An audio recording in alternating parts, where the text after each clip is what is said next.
Faustino Catalina. Iglesia Noticia. COPE. Estar informado. Saludos amigos y muy buenos días en este domingo 27 de enero en el que les ofrecemos en estos próximos minutos el repaso a las noticias más destacadas en la actualidad religiosa de estas jornadas. Un tiempo de información que como siempre nos llevará hasta las 9 de la mañana en que les ofreceremos la Santa Misa desde Toledo.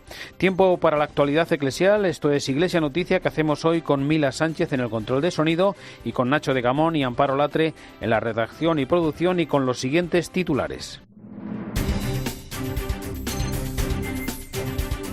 Con una misa en el campo San Juan Pablo II a las 2 de la tarde, hora española, el Papa clausura en Panamá la Jornada Mundial de la Juventud. Francisco ha invitado a los jóvenes a convertirse en artesanos y maestros de la cultura del encuentro. Pidió transparencia a los políticos y a los obispos que huyan del clericalismo. Ayer se celebró en Málaga el funeral y entierro del cardenal Fernando Sebastián, arzobispo emérito de Pamplona, Tudela, que falleció en la tarde del jueves a los 89 años. Con el lema "Con Jesús a Belén, qué buena noticia", hoy se celebra la Jornada de la Infancia Misionera. Los obispos andaluces destacan el esfuerzo de las instituciones eclesiales en favor de los migrantes. Madrid ha acogido las jornadas de delegados de medios de comunicación social con la entrega de los premios Bravo y la presentación de la nueva etapa de la revista Eclesia. A partir de mañana y por las obras que se realizan, se suspenden durante un año las misas en la Catedral de Santiago de Compostela. Iglesia Noticia. COPE. Estar informado. Comenzamos el relato informativo de este último domingo de enero con la mirada puesta en Centroamérica porque el Papa Francisco clausura hoy en Panamá la Jornada Mundial de la Juventud. Será a partir de las 8 de la mañana, las 2 de la tarde aquí en España, en el campo San Juan Pablo II de la capital panameña, y allí se comunicará el lugar elegido para la celebración de la próxima jornada que por la ya habitual alternancia suponemos volverá de nuevo a Europa. Antes de regresar al Vaticano con la acostumbrada rueda de prensa a bordo del avión, el Papa visitará una casa hogar y mantendrá un encuentro con los miles de voluntarios que han participado en la organización de esta JMJ. Recordamos que desde su llegada a Panamá el Papa ha participado con los jóvenes en la ceremonia de apertura, en el Vía Crucis y ayer sábado en la vigilia. Además, ha tenido los habituales encuentros con las autoridades civiles, obispos, sacerdotes, laicos y consagrados y ha visitado un centro penitencial de menores. Pues vamos a recopilar y a recordar los momentos más destacados vividos hasta ahora con la crónica de la enviada especial de la cadena COPE, Eva Fernández. Buenos días. Muy buenos días. Saludos desde Panamá, donde se está viviendo una de las jornadas mundiales de la juventud más acogedoras de la historia. Costará decir adiós a Francisco, que a lo largo de los últimos días y ya desde su primer discurso a las autoridades ha lanzado mensajes que han dado la vuelta al mundo. Es una invitación a vivir con austeridad y transparencia en la responsabilidad concreta por los demás y por el mundo. Una invitación a llevar una vida que demuestre que el servicio público es sinónimo de honestidad y justicia y antónimo de cualquier forma de corrupción. También ha mantenido encuentros privados con algunos jóvenes, entre ellos 450 cubanos a los que sorprendió en una visita sorpresa a un grupo de estudiantes de escuelas ocurrentes y a franceses y polacos que llegaron en barco a Panamá. A lo largo de sus discursos ha ido planteando distintos retos a los jóvenes. Ustedes con sus gestos, con sus actitudes, con sus miradas, con los deseos y especialmente con la sensibilidad que tienen, desmienten y desautorizan todos esos discursos que se concentran y se empeñan en sembrar división. Esos discursos que se empeñan en excluir o expulsar a los que no son como nosotros. Especialmente emocionante fue su visita a la cárcel de Pacora ante unos jóvenes que acarrean en su vida estigmas y exclusión. Francisco les animó a buscar y a escuchar las voces que miran hacia adelante y no las que los tiran abajo. Durante el rezo del Vía Crucis recorrió las heridas que hoy sufren los jóvenes, desde el acoso al bullying, la explotación de las mujeres, drogas, criminalidad. Ayer mismo Francisco dedicaba el altar de la Catedral de Santa María la Antigua de Panamá, históricamente la primera de tierra firme en el continente americano. Una catedral española, india, afroamericana, se vuelve así catedral panameña, de los de ayer, pero también de los de hoy, que han hecho posible este hecho.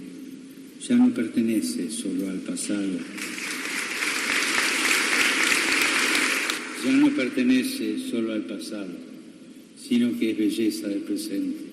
Y al anochecer tuvo lugar el gran encuentro festivo con los jóvenes en el que el Papa, utilizando su vocabulario, les propuso a la Virgen como influencer de Dios y les recordó que no basta estar conectado todo el día para sentirse reconocido y amado.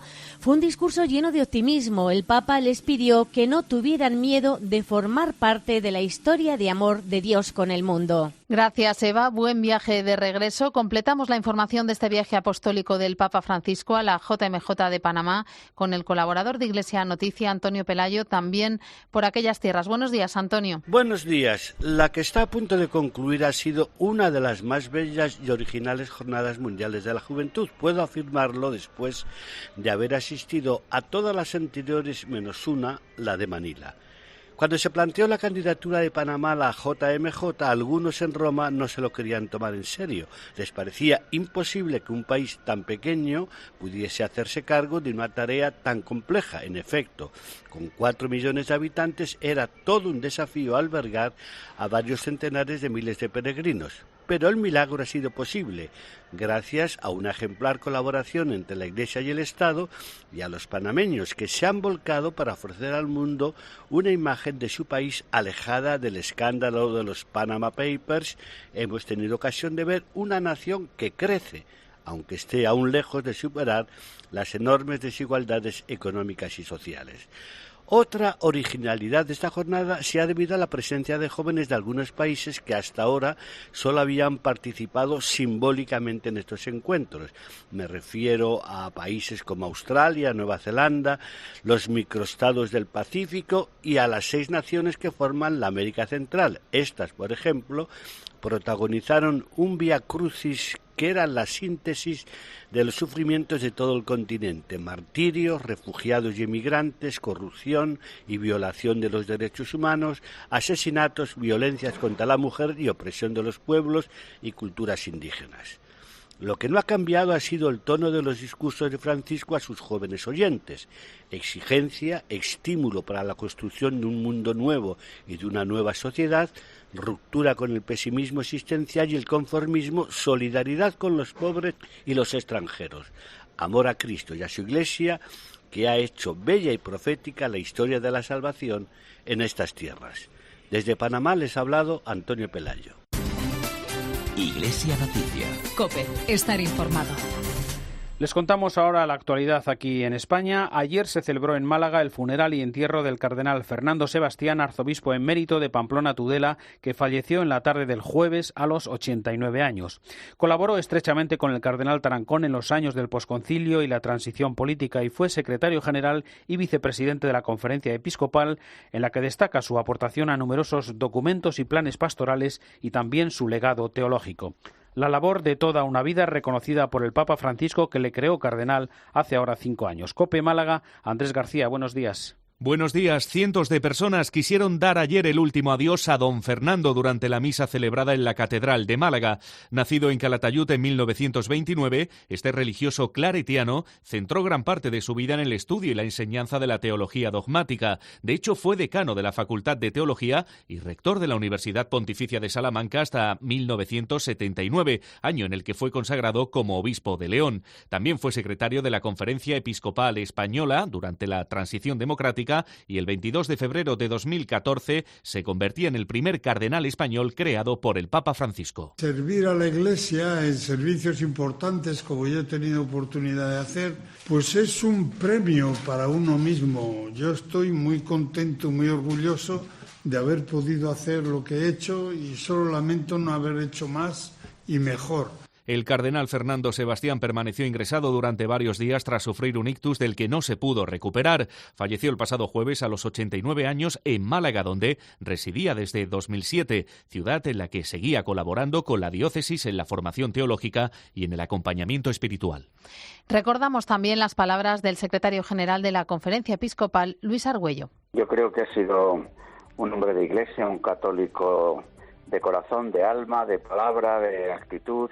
Fernando conjugaba de una humilde presencia, pero al mismo tiempo audaz, decidida, con su mismo vozarrón y su cuerpo grande, pero que al mismo tiempo manifestaba un corazón humilde y decidido a la hora de proponer el Evangelio a nuestra sociedad.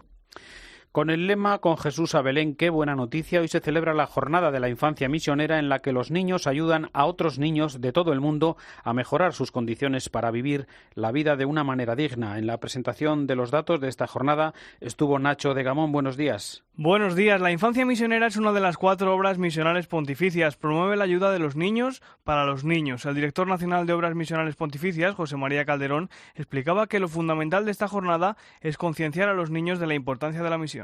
No es lo más importante recaudar dinero, eso lo tenemos todos claros. Lo que queremos de verdad es crear conciencia en los niños de que ellos pueden hacer algo y de que ellos son parte activa de la labor que hace la Iglesia en tantas partes del mundo y que se tomen como parte suya y como una cosa suya el trabajo que esos misioneros en todo el mundo están realizando. Sin embargo, la parte económica también es importante, porque los euros que se recaudan en España son los euros que ponemos al servicio de la Iglesia para atender y para ayudar a los misioneros que están en aquellos territorios atendiendo a cosas de infancia. A la presentación de esta jornada estuvo invitado el prefecto apostólico del Sáhara Occidental, Monseñor Mario León Dorado. Este misionero oblato de María Inmaculada tiene 44 años, es madrileño y lleva 14 años en el Sáhara, los últimos 5 como prefecto apostólico. Allí tiene a su cargo a 2 sacerdotes más, junto a los que atiende a la comunidad católica del Sáhara Occidental, compuesta mayoritariamente por extranjeros. También atienden a numerosos niños. Donde estamos hay muchos pobres, todos o casi todos musulmanes, y a ellos nos dedicamos.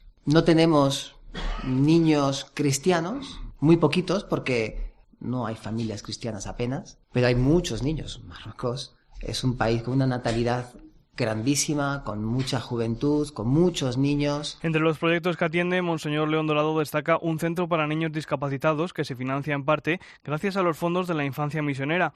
Y es que como muchos misioneros sacan adelante sus proyectos gracias a la colaboración económica de Obras Misionales Pontificias. En 2017, gracias a esta jornada, se lograron 16 millones de euros, de los que casi 3 provenían de niños españoles. Córdoba ha acogido durante 2 jornadas una nueva asamblea ordinaria de los obispos del sur de España, en el que se han tratado, entre otros temas, la situación de la enseñanza de la religión y los retos que plantea la Iglesia cada día el fenómeno de las migraciones. COPE Córdoba, Inma Cabello, buenos días. Buenos días. En la asamblea de obispos del sur que se ha celebrado en Córdoba los días 22 y 23 de enero, los obispos han sido conscientes de los retos que plantea el fenómeno de la migración en Andalucía, con las tragedias mortales en las costas andaluzas, la situación de los menores no acompañados y la trata de personas, así como el incremento del rechazo y el racismo en nuestra sociedad y en nuestra comunidad. Estos retos exigen para los obispos un compromiso de toda la sociedad y también de la Iglesia. Los obispos han querido reconocer y valorar el esfuerzo que realizan tantas instituciones eclesiales a favor de los inmigrantes en Andalucía, desde las parroquias y las cáritas parroquiales y diocesanas hasta las congregaciones religiosas, incluso otras instituciones que acogen, protegen, promueven al migrante y buscan su integración. Por otra parte, también han hablado de enseñanza. Los obispos han sido informados sobre las estadísticas del alumnado de religión en el sistema educativo andaluz y han tomado conocimiento de los instrumentos normativos para prevenir y evitar cualquier comportamiento contrario a las leyes en pro de un estricto cumplimiento de las normas de la Iglesia y del Estado. Por otra parte, también han sido informados de que este año se celebra el 450 aniversario de la muerte de San Juan de Ávila, el 125 aniversario de su beatificación y el 50 de su canonización, por lo que la diócesis de Córdoba ha convocado un año jubilar en Montilla que se va a celebrar del 6 de abril de 2019 hasta el próximo 31 de mayo de 2020. Del lunes al miércoles se han celebrado en Madrid las jornadas de delegados diocesanos de medios de comunicación social que han estudiado cuestiones de funcionamiento y respuesta ante distintas situaciones de crisis y controversias. El presidente de la Comisión de Medios de Comunicación es el obispo de Getafe, Ginés García Beltrán. Yo creo que hemos hecho un camino precioso en estos años, al menos de los que yo tengo memoria en la conferencia episcopal, un cambio fenomenal en las delegaciones diocesanas y en los delegados. Hemos hecho un camino precioso. Hoy hay profesionalidad, hay perfil eclesial, hay ganas de trabajar, hay ilusión, hay juventud. Yo recuerdo hace 9 años el perfil del delegado y hoy la mayoría mujeres, jóvenes, profesionales. Pero sobre todo nos ilusiona mucho el camino que hay por hacer. Por eso este año hemos tratado temas aparentemente muy técnicos, empezando por la transparencia. Y hemos también hablado de las situaciones de crisis crisis. A nadie se le oculta que la Iglesia muchas veces vive situaciones traumáticas, podríamos decir. ¿Cómo responder? Y también pues la respuesta ante un reglamento europeo de protección de datos o el derecho a la imagen, tantas cosas que nos parecen complicadas pero que son necesarias porque nos vienen impuestas. En el contexto de la Asamblea de Delegados Diocesanos de Medios de Comunicación, el martes por la tarde se presentó en la Fundación Pablo VI la nueva etapa de renovación de la revista Eclesia. Fundada en 1941 como órgano oficial de la Acción Católica, es un semanario de información, documentación y opinión sobre la actualidad de la Iglesia y todos los aspectos de la vida social relacionados con lo religioso. Una revista que se renueva al servicio del Evangelio, como manifestó el secretario de la Conferencia Episcopal, Luis Argüello. Los medios de comunicación social, en este caso un medio como Eclesia, que trate de ofrecernos la palabra del Papa, la voz de los pastores de la Iglesia, los acontecimientos que ocurren en nuestras vidas diocesanas, en las propuestas de las comunidades cristianas, en lo que podemos promover en unas campañas u otras y la resonancia que tiene todo esto en la vida social, seguramente nos ayude, como dice también el Papa Francisco, a escuchar para reconocer la propia palabra y la palabra hecha magisterio del Papa, a interpretar y así juntos poder elegir este paso adelante para poder ofrecer la alegría y la belleza del Evangelio a nuestros contemporáneos.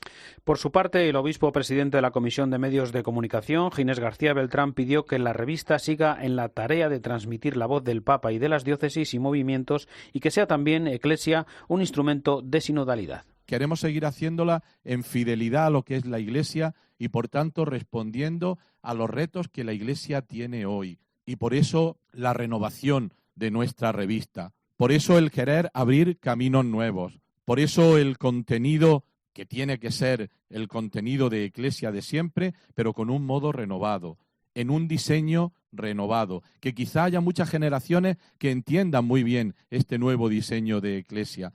Por eso mirar adelante, responder a los grandes retos que se nos presenta y además que la Eclesia sea, como lo ha sido hasta ahora también, un elemento, un instrumento de sinodalidad. A mediodía del miércoles, la madrileña sede de la Conferencia Episcopal acogió la entrega de los premios Bravo que concede la Comisión de Medios de Comunicación Social.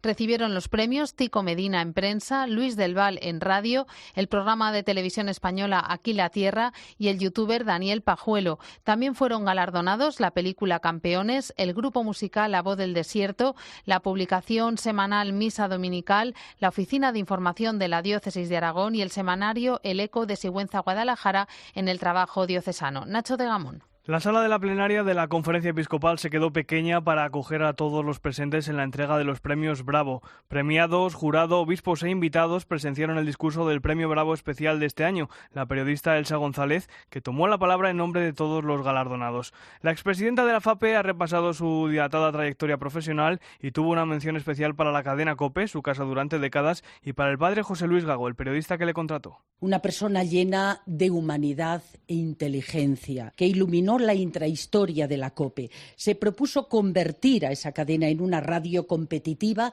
sin abandonar su identidad. Gago fue un periodista de raza y de principios. En su intervención, Elsa González también reivindicó un periodismo ético y comprometido con la verdad.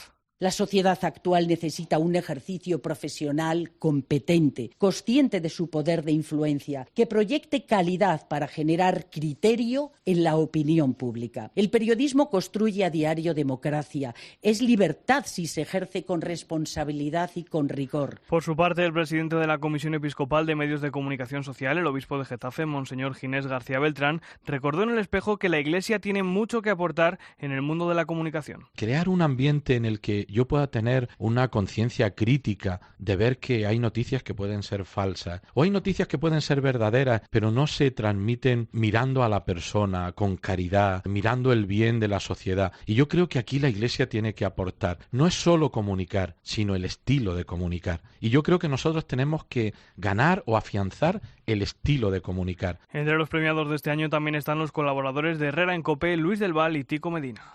Y antes de contarles otras noticias, recordamos recordamos que el jueves se publicó el mensaje del Papa para la próxima Jornada Mundial de las Comunicaciones Sociales. Con el lema de las comunidades en las redes sociales a la comunidad humana, Francisco aboga por volver al sentido de comunidad que está en el origen de Internet y pide usar las redes sociales desde una apuesta por el diálogo y el encuentro ante el individualismo desenfrenado que las acecha. Francisco recuerda las grandes posibilidades que ofrece Internet, pero también los peligros de ser usado como instrumento para la desinformación, la distorsión consciente de los hechos y el descrédito de las personas.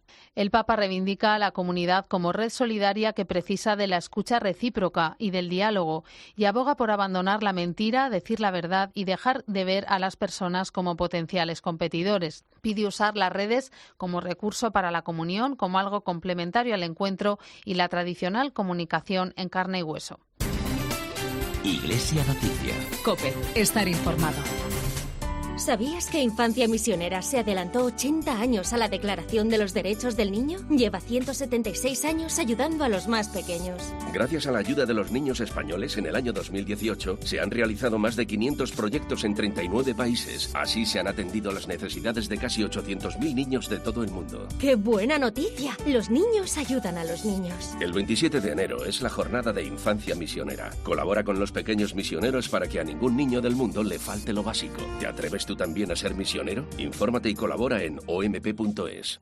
Panamá abre sus puertas para acoger a los jóvenes del mundo. Y 13 realiza un despliegue sin precedentes para ofrecerte todos los detalles de esta cita mundial. JMJ Panamá 2019. Del 23 al 28 de enero en 13. Iglesia Noticia. COPE. Estar informado.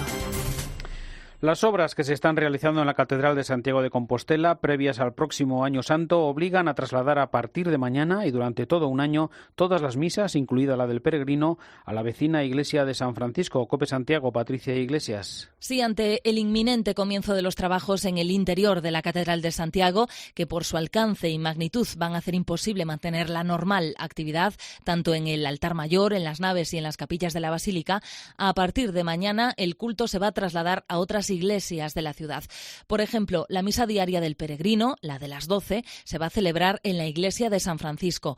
Las principales solemnidades y fiestas se van a celebrar en la iglesia de San Martín Pinario y entre ellas también la de Santiago Apóstol.